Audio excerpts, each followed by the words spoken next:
think believe me, these niggas died of me. Look what I'm becoming. That I did, it made a man of me. All the that I did, I swear my mother. What it do, YouTube? It's Ty Fatty with the Fatty. Back at y'all another video, man. Y'all know why we here. To handle business. But before we handle that business, man, make sure you like, comment, and subscribe. I'm going to say it again. Make sure you like, comment, and subscribe. I'm going to say it one more. Matter of fact. Like, comment, subscribe. Before I gotta beat you up, y'all know what's going on, man. Instagram right here, man. Make sure you tap in with your boy. Press that follow button. DM me. Questions, comments, concerns, video suggestions, video recommendations. You know what's going on. I'm gonna get back to y'all at old times. You know how that go. We got Boosie versus Fredo Bang beef. They both from BR, Baton Rouge, Louisiana. You know. I don't know why they beefing. I don't, you know. So we about to watch this video. Y'all know how I go. Tap in. Let's get it, man. Shout out Fredo Bang. Shout out Boosie. Then my Mary G got on right here, busting like after school. If you get it, you get it. You know how you take the bus after school. He busting like after school. Feel me? Let's go. Fredo Bang and Boosie Badass are blood cousins, but they also on opposite sides of a deadly war in Baton Rouge. They were scheduled to perform at a show together later this month, but now Fredo says his cousin kicked him off the lineup and is messing with his money. Here's what went down. Boosie is like the Gucci Mane of Baton Rouge. He's a legend in the city and has been running the game since the early 2000s. I'm gonna be real, y'all. No cap though. Growing up, we don't listen to Boosie, bro. Like my father is from East St. Louis, like I told y'all. So a lot of the rap I heard was Nelly. Like Nelly was one of his favorite rappers. He from St. Louis. He right across the bridge from my father. That's what my father grew up on. That's what, you know. My mother is from Baltimore. Jay-Z, Nas, stuff like that. I ain't never heard no Boosie until I got to college, and that was the first song I heard from Boosie was Set It Off. Now it was independent, but in terms of like underground, it was Set It Off. Like that's the first song I heard from. We don't listen to Boosie out here. I ain't gonna lie to y'all. We do not listen to Boosie. We ain't grow up on Boosie or nothing. No cap. But Fredo Bang has become one of the hottest rappers in Baton Rouge. You want to talk? Prison in 2018. You want to run your mouth? Fredo, Boosie, and another Baton Rouge rapper named Webby was all supposed to perform at a show called Louisiana Takeover on March 26th. But now Fredo's been removed from the concert and believes Boosie is responsible. He posted a concert flyer to his Instagram story and captioned it with, "They kicked me off this show, but that's what happens when you the most hated." Then he posted another slide that said, "Real don't stop other money, no matter how much they don't like them." I see what Fredo trying to say, but it's like, bruh, if Boosie don't got a op that about to perform with him, he ain't about to rock with the like what? Either me or him. And as truth be told, they gonna prefer Boosie over Fredo Bang, bro. This is how I go. Now I see what Fredo Bang's saying. You know, you don't want to step on nobody's toes in terms of money because it's like shit. No matter how much you don't like somebody, bro, you want everybody to eat. You ain't about like, but it's like I said, bro. If Boosie don't got a op, why would he want the op to perform right next to him at a show? So Boosie probably said, bro, it's either him or me. And they going to choose Boosie 10 times out of 10. That's just how I go, especially in Louisiana, in Baton Rouge. Come on, bro. Boosie's a legend. The last picture he shared was a DM he sent to Boosie that said, "Damn, blood, you taking food out my mouth? You can't do a show with me on it?"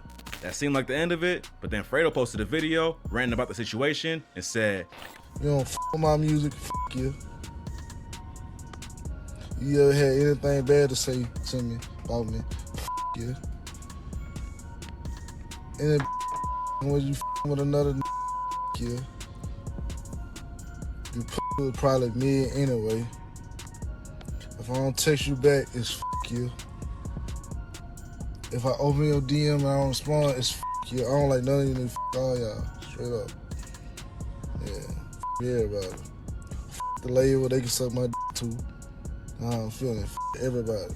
Fredo also posted a flyer for another show he's scheduled to perform at with Webby, so those two might still be cool. But the situation between him and his cousin is obviously heated. No one knows exactly what's going on, and it sounds like Fredo don't even know why he got pulled. The beef between Fredo and Boosie goes back to 2005 when Fredo was just a kid. Damn. At the time, Boosie's best friend was a dude named Lil Ivy. Boosie had already dropped several projects and was popping in Baton Rouge. Ivy was a street dude who started Top Boy Gorillas before he became a rapper, but he ain't had the same kind of buzz that Boosie did in the industry. Boosie got his biggest breakthrough in January 2005 when he landed a deal with Warner Brothers Records. This was a huge moment in his career, but it led to the beef that continues to this day. Before he died, Ivy Smith thought another Baton Rouge rapper was trying to sign him to their label. Rumors started going around that Boosie wouldn't pick up the phone and get the deal made, and some people believe that he's trying to keep all the shine for himself. No one knows exactly what went down, but a few months later, Ivy Smith was dead. On April 2nd, 2005, Boosie was supposed to meet Ivy at a club. Even though there was some tension with the label issue, they wasn't actually beefing. When Boosie got to the club, a fight broke out and he ended up leaving, which is a move that probably saved his life. Later that night, Ivy left with 2 of his homies and they whipped, but the ops caught up to him and started letting off shots, killing everyone in the car. No one was ever arrested, and the mystery behind the hit is still affecting Baton Rouge today. Ivy's wife was pregnant with his son, Ivy Smith Jr., when he got killed. Boosie stepped up and said he would take care of him and adopt him, but then rumors started going around that he was actually involved in the murder. According to the rumors, Boosie had Ivy taken out because of the label issue. It ain't exactly clear what went down between them or how serious the situation really was. It all happened back before social media, and anyone who was actually around him at the time kept their mouth shut. Boosie denied having anything to do with Ivy's death, but the rumors never really went away. Ivy had a lot of family in the city, and they all heard the stories about his best friend getting them killed. Even though there was no concrete proof Boosie was involved, Ivy's nephews and son turned against him.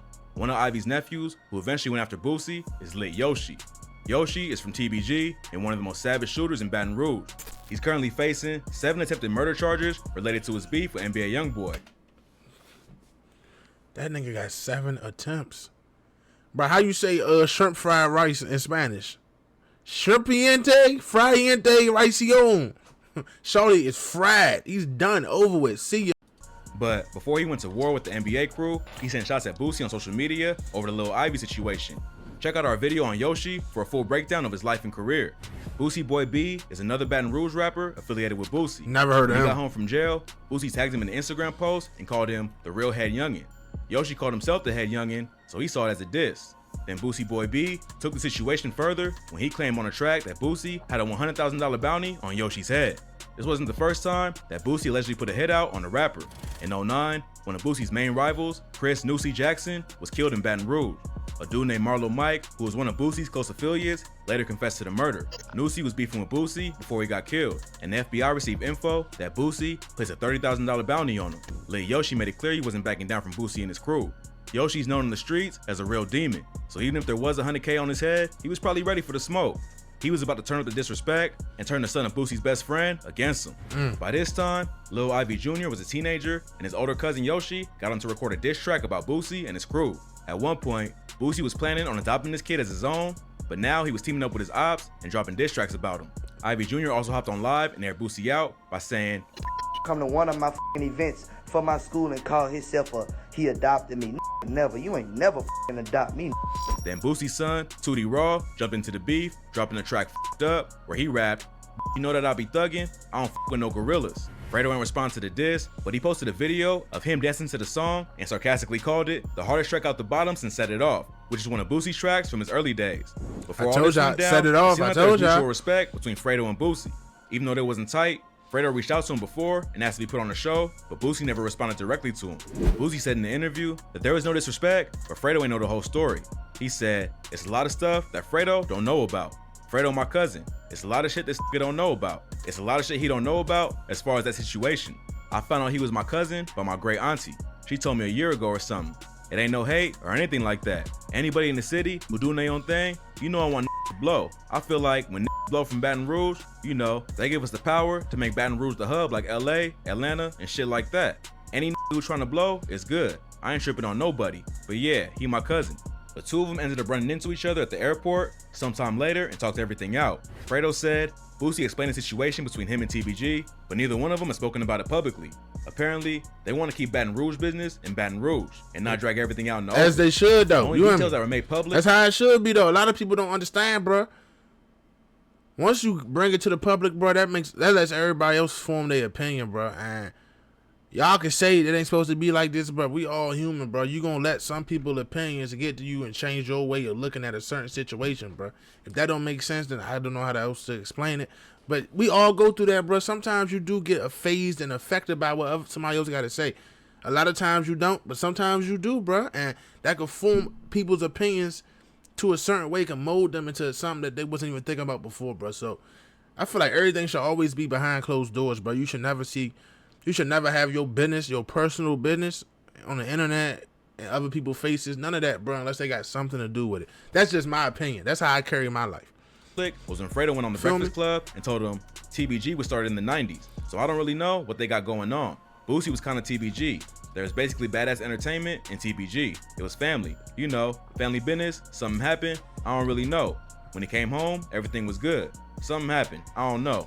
Boosie's been asked about his history with TBG many times by fans in the press, but he's made it clear that he ain't gonna talk about anything that went down in his home city. He clarified in an interview that Fredo wasn't an op, but street politics was keeping them from working together.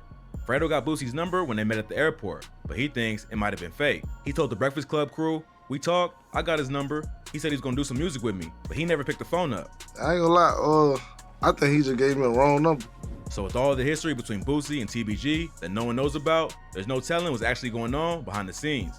Boosie ain't explained the concert situation yet, and chances are he probably never will. Yeah, it's right. clear he ain't the type of dude who wants to make his business public. So for now, all we have to go off of is Fredo's comments. Fredo trying to get back in the game after his house got raided by a SWAT team in July 2021. Lil Yoshi had posted bond for his 7 attempted murder charges and was staying with him at his house in Miami. The police connected Yoshi to another shooting in Louisiana in 2020 and went to Fredo's house with a warrant. Inside the house, they found a stolen car, body armor, and gun. Fredo was booked alongside Yoshi because he a convicted felon and can't have guns and armor. His bodyguards later came forward and claimed the armor was theirs, and his lawyer said Fredo had no idea the car was stolen. Fredo's free now, but it's unclear if he's still facing charges. If there's a chance he'll end up in prison, he'll definitely want to do as many shows as possible before getting locked up. That would explain why he's so mad about getting taken off the show with Boosie. If the clock is ticking, he only has so much time to make enough bread to take care of himself and his family while he's gone. But hopefully, that ain't the case. Just some fans thought they would finally get to see Fredo and Boosie at the same show, the whole thing came crashing down. Fredo seems way more upset now than he did back when Lil Yoshi and Boosie got into it. So there might be something serious going on that we don't know about yet. Baton Rouge is a wild city, and everyone involved in the situation, history, and the streets. Now Boosie is a common enemy with Fredo after NBA YoungBoy dissed him on the track I Hate YoungBoy. Boosie sent a shot back on I Don't Call Phones, I Call Shots, but later said that he don't want to pop his top and that he ain't gonna speak on the situation publicly anymore. Hopefully, everything gets resolved without violence. But all these dudes are more than capable of catching a body, even if it's a blood relative. The story's still developing, so tap in for updates. That's just crazy, bro. It's just like, man, imagine if, like, of course it could never go like this, bro, because, you know, people got lives to live and people make choices. But just imagine if it wasn't no street beef in any city in America. Let's just say Chief Keef and FBG Duck could have been working together on music, bro. Let's just say Boosie and YoungBoy could have been working together on music, bro. Let's just say Fredo Bang and YoungBoy could have been working together on music, bro. In any city, bro. Like, just like, we could take it to Orlando. Just like Glock 9 and Hot Boy. Glock 9 was lit before Hot Boy. Hot Boy lit now. When Glock 9 was lit, bro, them colors, Crayola, he was one of them ones in Orlando. Imagine if they wasn't beefing. Like, it's just crazy to me, bro. Like, just imagine in LA, say YG could work with Nipsey Hussle without the street politics. Man, it should be crazy, dog, for the whole industry, bro. The whole rap scene to be crazy, bro. That shit crazy, dog. But y'all know how I go. With that being said, man, it's Ty Fatty with the Fatty. Make sure y'all stay smart, stay dangerous, and I'm going to catch y'all next time. I'm gone.